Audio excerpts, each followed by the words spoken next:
this segment, we are joined by Chun, founder and CEO of Paradise Entertainment, a Hong Kong-listed company that manages casinos in Macau and that is pioneering stadium seating for electronic table games.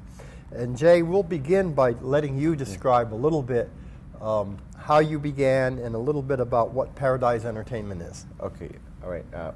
We do have two sector business. One is we manage those the casino, local casino in Macau, and the other part of the business is we develop the we call the live multi-table game systems.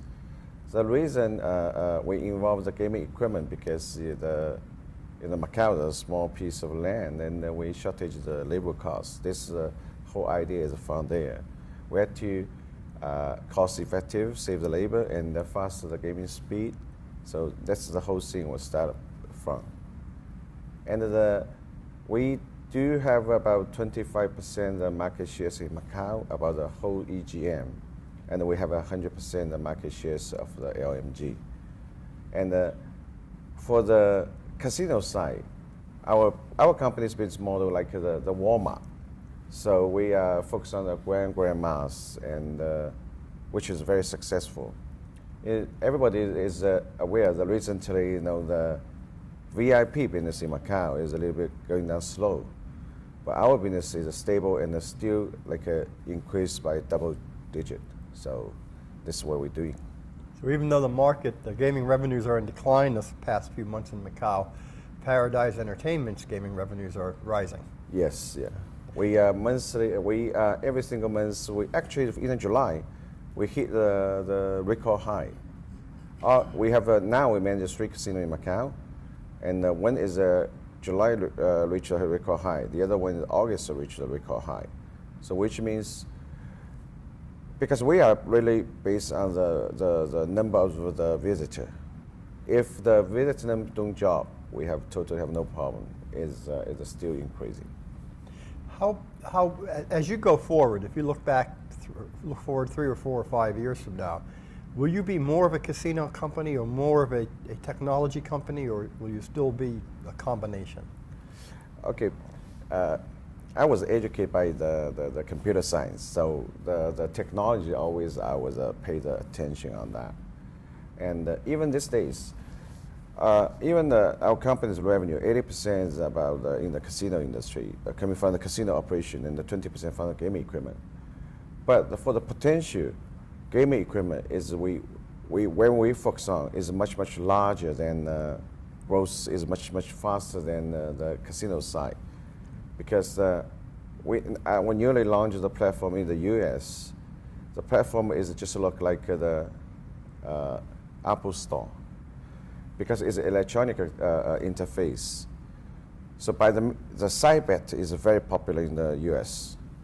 And we offer all the gaming developers, they have a side bet list on the interface. If they're betting, we split the revenue with the casinos. If they don't betting, casino have any risk, no bottom line. So this kind of business model, I think, will be encourage more gaming develop working with us, just like the Apple Store start to download the music. I think this will be very successful in the entire industry. In Macau, we toured one of the casinos you managed last year in Macau, and we saw the stadium seating games, and we can certainly see the huge demand for table game play in Macau, which is partly attributable to the cap on the number of table games. Yeah. And your machines do a really good job of taking up that sort of spillover from the high limit games, and also providing low and moderate players the opportunity to play Baccarat, for example. We don't have that sort of intensity here in American casinos. And you are here on the floor at the Venetian. Yeah. Can you tell us a little bit about how that experience has been, and also what you see as the potential for LT game and your electronic tables here in the United States? Okay, I know the game here. Okay, the first thing is that the blackjack is most popular. We have this product as well. But for the for way back to the Baccarat. Baccarat game is not popular in the U.S., but Baccarat is the most favorable for the player because they charge the commission is much less than any other games. The Baccarat games, you can be a banker. You can bet on the player side or bank side. This is the only game you can very flexible to do that. We believe even like the Macau now, in the future the electronic game will be getting popular because the labor costs. Now like the dealer in Macau are almost 10% raise every year. Even the US same like on the strip used to be their $3 budget. Now the average about $15 because of the labor cost. But with our terminals, then you can still back to the $3, even $1 budget is no problem. Any new game, you have to let people to learn how to play this game. Like our terminal is very good tools for them. If they don't have to sit on the table and spend a lot of money there. They just it's kind of training and privacy. Personally, I think this is a very potential big market for the U.S. market. In Macau, about 25% is ETG, electronic table games, but in the U.S. almost 0%. Right. So we have 1 million machines here, and if we goes to let's say 10%, we're talking about 100,000 machines. It's people like here, they like to deal with machines. So we have same function. I think its potential is huge. You've got competitors. Interblock makes a very attractive game that's been successful with casino operators here. Shufflemaster also has electronic table games, and there are some other suppliers. What advantage does your product have over competing products? Okay, the first things, a lot of people are not aware. We actually own the most of the electronic table games pattern in the United States. And the second things, the product and the platform we're using, we can be add-on games as unlimited, just like it's like an Apple Store. And any kind of game we can add on. We as a single platform, we can offer multi-tables, multi-games, can be unlimited SKUs. I'll give you one example. One of my casinos, we have 800 terminals. Only 8 dealers work on that with up to 16 games.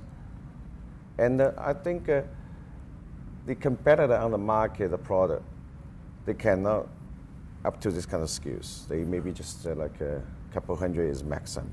That's what I was thinking. Right. So you can scale both in terms of the games that you offer and in terms of the seats that exactly, are offered. Yeah. Okay. You have signed a couple of fairly significant distribution agreements recently. Yeah.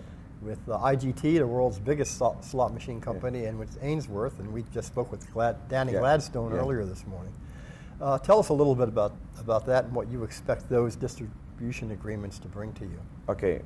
Basically, the IGT, the deal is they distribute our product in the United States and Canada. Also, they have first refusal in Europe and Latin America. We are their exclusive distributor, their slot machine in Macau. And we have our own, and we have like IGT, that's a great partner. The license they have in the different jurisdiction is maybe take us more than the 50 years we can get it. Right. So this is really something really help us. Now is much easy to us for sell the product. I'll give you a couple of examples. One is Pennsylvania, and we have a client there. They want to order our product. Now we can ask we can assemble the product in the Reno and sell the product over there using through the IGT's license. And also we have a client from Chile, and Chile to Macau is maybe 30 hours fly, but the IGT has a license there as well. So there's another opportunity. Let us expand our business globally. So you piggyback off all of IGT's licenses, and it saves you a tremendous amount of time and money getting to market. Exactly. Yeah. And Ainsworth, of course, a very good company, great partner in Australia. They are one of the largest the manufacturer over there. It's the same thing. Like they have a very good relationship with all the casinos, all the clubs. It's much easier. You know, like you said, timing is money. Yeah. Our core client are investors. Yeah. What would you like investors most to know about Paradise Entertainment? I think, okay, for me, I always very take care of the investor interest. Our most of shares now, and most of investor is in Asia, and some investor from this part of the world, like from the US. They have a little bit different opinion. So in the Asia, they say, okay, you pay good dividends, they're happy. For here, say, you need to buy back the shares if the shares goes down. Like, let's talk about this one. So we do both way. Like even, you know, these days, like all the shares in the gaming industry, gaming sector is not, performance was not good, you know. But we do something. We do try to protect all our shareholders' interests. Shareholders' return is the most important as a public company, as I be a chairman of the company. Right. Yeah. You're also the largest shareholder by far, so, Yeah. so your interests are just automatically aligned with those of shareholders. Jay, this has been a great overview. Is there anything else you would like folks to know about your company? I think my company is, we will be we won't be the company can be making money, not just in our casino management business. We want to make money from our equipment in any single casinos in the world, getting the recurring revenue. This is our target, our goal. So you really, you see yourself then as very early on in what's going to be a big growth story. Exactly, yeah. Okay. Jay, thanks very much. Thank you, Very interesting. Yeah, thank you very much. Yeah, thank you.